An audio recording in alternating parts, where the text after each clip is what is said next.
यह वह दिन था जब एक बेहद भयानक प्राकृतिक आपदा आने वाली थी। इस आपदा का निशाना एक ऐसा शहर था जहां के लोग खुद को खुदा समझते थे। एक आइलैंड पर बसा यह शहर और इसमें रहने वाली मानव सभ्यता उस दिन पूरी तरह तबाह होने वाली थी। न सिर्फ यहाँ की इमारतें बल्कि इनके सभी द्वीपों के साथ साथ पूरी की पूरी सभ्यता ही एक ऐसी तबाही का शिकार होने जा रही थी जिसकी कल्पना भी मुश्किल है। 11,000 साल पहले इस पूरी सभ्यता को एक खतरनाक सुनामी ने निगल लिया था, और वह भी सिर्फ एक ही रात में। यह कहानी है इंसानों की एक ऐसी सभ्यता की जिसे आज हम एटलांटिस के नाम से जानते हैं। एटलांटिस की यह हैरान कर देने वाली कहानी प्राचीन ग्रीस के एक दार्शनिक ने लगभग 2000 साल पहले लिखी थी। उस दार्शनिक का नाम प्लेटो था। प्लेटो ने एटलांटिस के बारे में लिखा था कि वहां के लोग खुद को देवता मानते थे। उनके पास असाधारण शक्तियां थीं और वे जिन द्वीपों पर रहते थे वहां सोना और चांदी भारी मात्रा में पाई जाती थी। प्लेटो ने अपनी किताब में यह भी लिखा कि एटलांटिस के लोग बेहद अय्याश थे और अपनी शक्तियों का गलत इस्तेमाल करने लगे थे। इसी कारण उन पर एक ऐसा प्राकृतिक कहर टूटा जिसने दुनिया से उनका नामो निशान मिटा दिया। 2000 साल पहले लिखी गई यह कहानी आज एक ऐतिहासिक रहस्य बन चुकी है, क्योंकि इतिहास में ऐसे कई शहर मिलते हैं जो आज समुद्र के नीचे डूबे हुए हैं। इसी वजह से बहुत से लोगों को इस बात पर पूरा यकीन है कि एटलांटिस भी समुद्र में ही डूबा था। लेकिन सवाल यह है कि इतना बड़ा शहर और पूरी सभ्यता अगर एक ही रात में गायब हो गई तो आखिर वह गई कहां? दुनिया की वह कौन सी जगह थी जहां एटलांटिस के लोग रहते थे? और मिस्र के पिरामिड बनने से भी 6,500 साल पहले बसने वाले उन इंसानों के पास ऐसा क्या था जिसे आज तक याद किया जाता है? इन्हीं सवालों के जवाब ढूंढने के लिए वैज्ञानिक, पुरातत्वविद और शोधकर्ता कई सदियों से प्रयास कर रहे हैं। लेकिन इस बार समुद्र के भीतर विज्ञान ने जो सबूत खोजे हैं उन्हें देखकर यह कहना गलत नहीं होगा कि शायद 11,000 साल बाद हम एटलांटिस के डूबे हुए शहर को खोजने के बहुत करीब पहुंच चुके हैं। द फ्री टाइम की वीडियो में एक बार फिर आपका स्वागत है।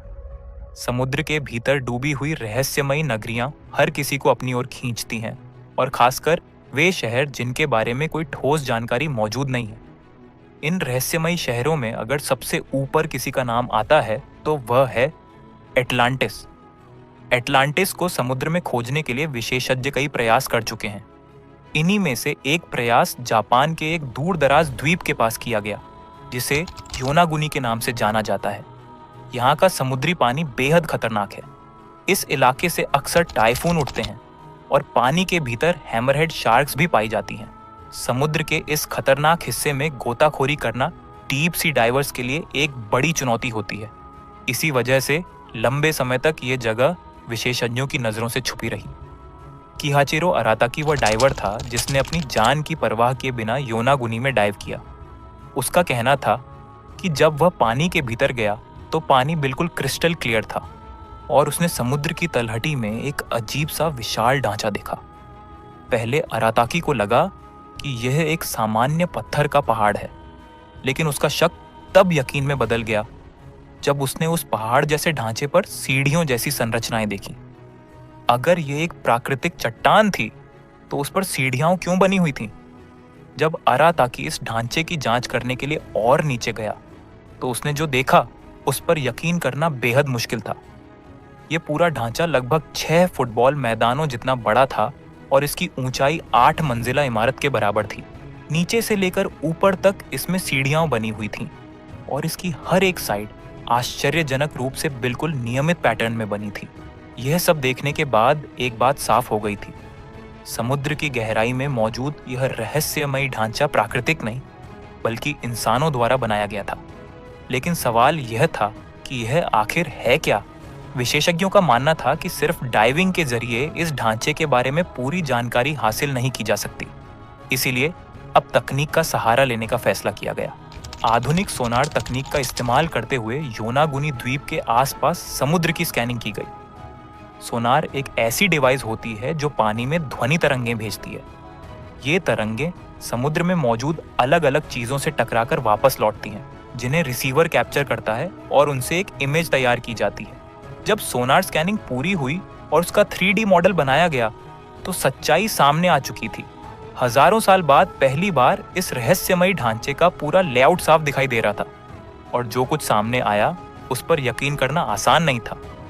यह एक बेहद भव्य, शानदार और महलनुमा संरचना थी।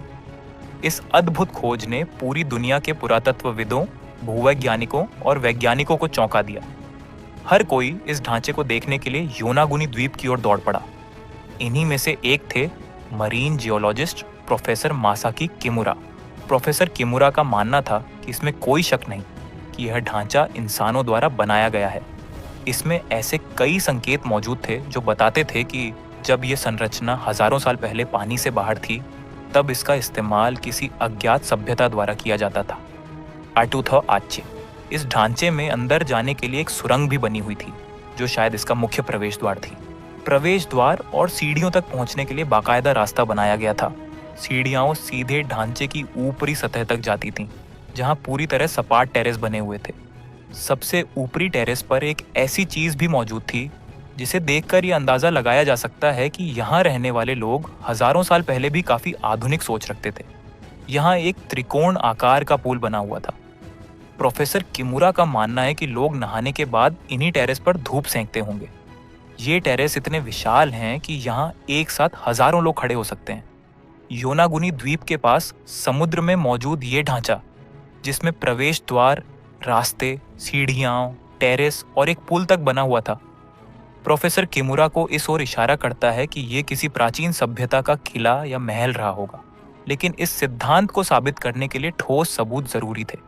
एक बार फिर इस अंडर वाटर संरचना की गहराई से जांच की गई और कुछ नमूने इकट्ठा किए गए। ज्यादातर नमूनों में कुछ खास नहीं मिला, लेकिन एक पत्थर ऐसा था जो काफी अजीब लग रहा था। उस पत्थर पर एक क्रॉस जैसा चिन्ह उकेरा हुआ था और उसमें 2 छेद भी बने हुए थे।